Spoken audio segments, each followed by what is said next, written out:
Hello दोस्तों, कैसे हो आप सब। उम्मीद है सब अच्छे होंगे। आज का जो पूरा एनालिसिस रिपोर्ट है वो है जस्ट डायल पे। वैसे आप सबको पता ही होगा कि थोड़ा टाइम पहले ही मुकेश अंबानी जी ने रिलायंस रिटेल के थ्रू इस कंपनी को खरीद लिया है। अब उनका 66% के आसपास का जो स्टेक होल्डिंग है इस कंपनी में वो रिलायंस रिटेल का है। सो अगर देखा जाए तो जस्ट डायल एक सर्च इंजन है जैसे गूगल है, लेकिन ये इंडिया के जो MSME कैटेगरी के बिजनेसेस हैं ये सिर्फ उनको कवर करता है। B2B सेगमेंट जो होलसेल वगैरह पे काम करते हैं जो वो सेगमेंट को कवर करता है, जिसमें आपको मिनिमम कुछ लॉट्स रहेंगे कि मिनिमम इतने क्या बाय करना ही होगा। तो इसका जो कॉमन पीपल है हम इसको इतना यूज नहीं करते हैं, लेकिन जो बिजनेसेस हैं वो इसको काफी यूज करते हैं। इसके अलावा कंपनी के कई बिजनेसेस हैं उस पे भी बात करेंगे। तो पहले अगर फंडामेंटल्स की बात करें तो एज ऑफ नाउ फंडामेंटल्स कुछ खास अच्छे नहीं है, लेकिन 2-3 पॉइंट्स है मैं वो बताऊंगा आपको, तो आपको समझ आ जाएगा कि कहाँ पे वैल्यू छुपी हुई है। ठीक है, फंडामेंटल्स देखेंगे, मार्केट कैप 5500 करोड़ का है, तो पीई वगैरह आपको 55-54 की रेंज में मिल रहा है, और आरओई आरओसी बिल्कुल ही जीरो है। ठीक है, डेट नहीं है, प्राइस टू बुक वैल्यू 1.5 है। ठीक है, इसको डिटेल में आगे बात करेंगे, पहले थोड़ा इनके बिजनेस को समझ लेते हैं। बिजनेसेस की बात करें तो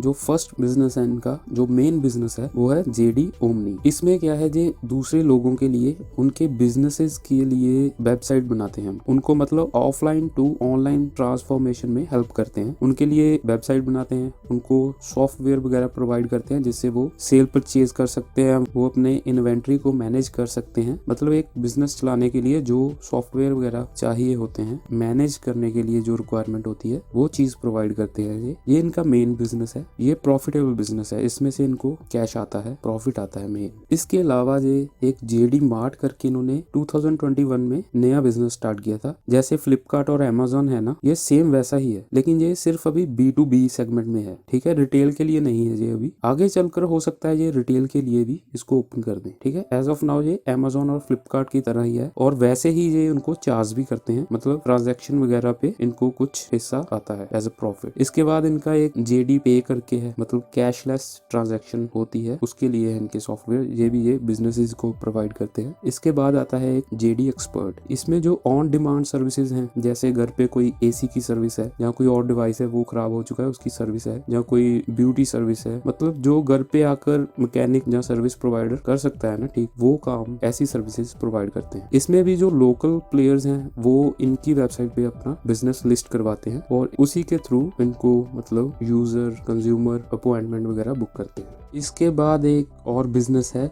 जेडी रियल एस्टेट, ये भी अभी शुरू हो रहा है। इसमें प्रॉपर्टी के रिलेटेड कुछ भी आपने रीसेल करना है, नया परचेज करना है, रेंट पे लेना है, वो सब कवर करेगा जेडी रियल एस्टेट। तो इसमें भी वैसे ही लिस्टिंग होगी और इनको उसमें से भी अच्छा पैसा बन सकता है। इनके जो भी बिजनेसेस है ना, उसमें सबसे अच्छी बात है कि ये प्रीपेड है, ये सर्विस से पहले ही पैसा ले लेते हैं, ये एक प्लस पॉइंट है इनका। वरना बहुत सी कंपनीज है जिसमें बहुत लेट आता है पेमेंट, स्पेशली जब वो किसी गवर्नमेंट से रिलेटेड हो, फिर तो वो बहुत ही ज़्यादा लेट होता है। तो ये इनके मेन बिजनेसेस थे।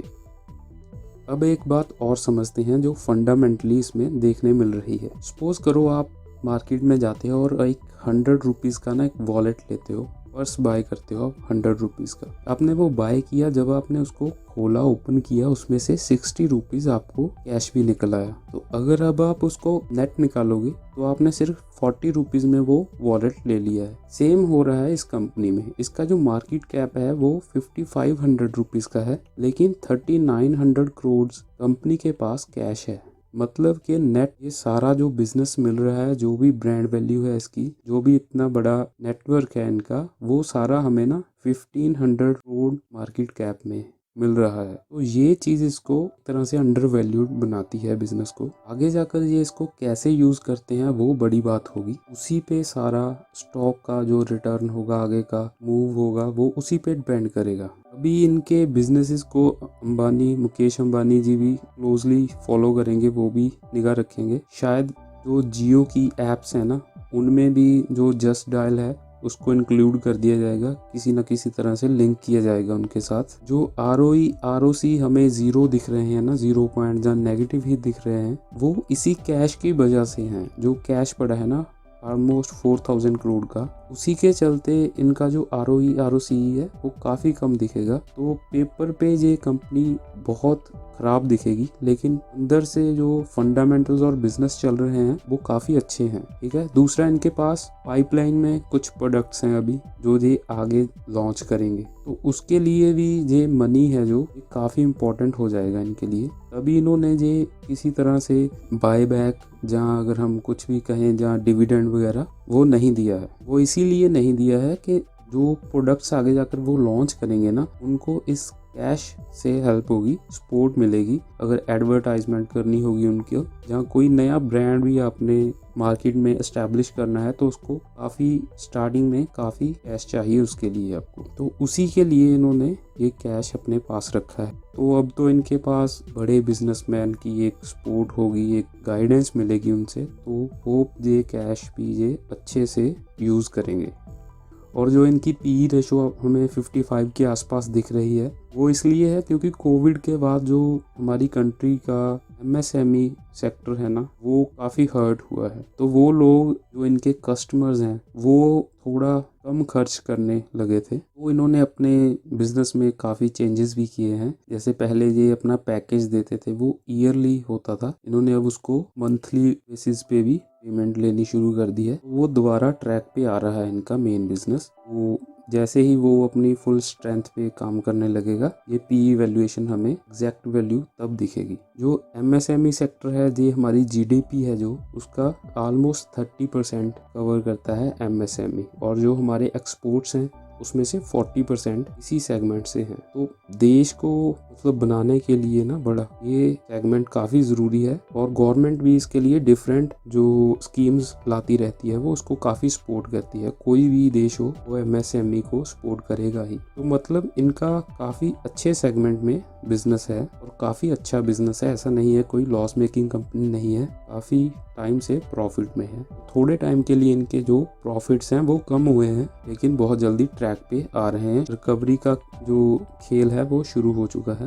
तो ये था सारा बिजनेस और फंडामेंटल्स। अभी थोड़ा टेक्निकल्स भी देख लेते हैं। तो टेक्निकल चार्ट पे देखेंगे तो स्टॉक काफ़ी टाइम से कंसोलिडेशन जोन में है। तो लेटेस्ट रिजल्ट्स के आते ही ना ये थोड़ा गैप अप करके भागने की कोशिश की, रैली करने की कोशिश की स्टॉक में, लेकिन एज ऑफ नाउ देखें अगर वॉल्यूम वगैरह इतना साथ नहीं दे रही है इसका, तो शायद ये दोबारा से इसी जोन में कंसोलिडेट करेगा। भी पक्का नहीं कह सकते हैं, लेकिन मोस्ट प्रोबेबली ये अभी इसी जोन में रहेगा, क्योंकि 700 के आसपास एक काफ़ी बड़ी रेजिस्टेंस भी है। तो अगर आपको इसमें ट्रेड ही करना है शॉर्ट टर्म के लिए, तो आप 570 560 इस जोन में इसको बाय कर सकते हैं, एंड 540 530 के एरिया में एक आपका स्टॉप लॉस रहेगा, और इसको 700 680 के आसपास आप सेल कर सकते हो। लेकिन अगर आप पोजीशनल इसमें एक थोड़े लंबे टाइम के लिए बड़ी रैली पकड़ना चाहते हो, जहां आप इन्वेस्ट करना चाहते हो,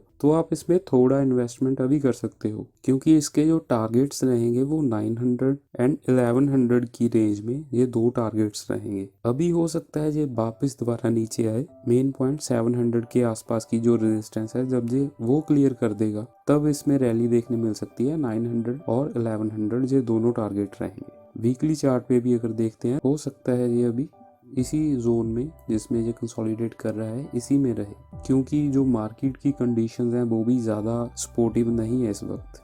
तो ये था हमारा आज का वीडियो। आई होप कि आपको काफ़ी कुछ समझ आया होगा इसमें।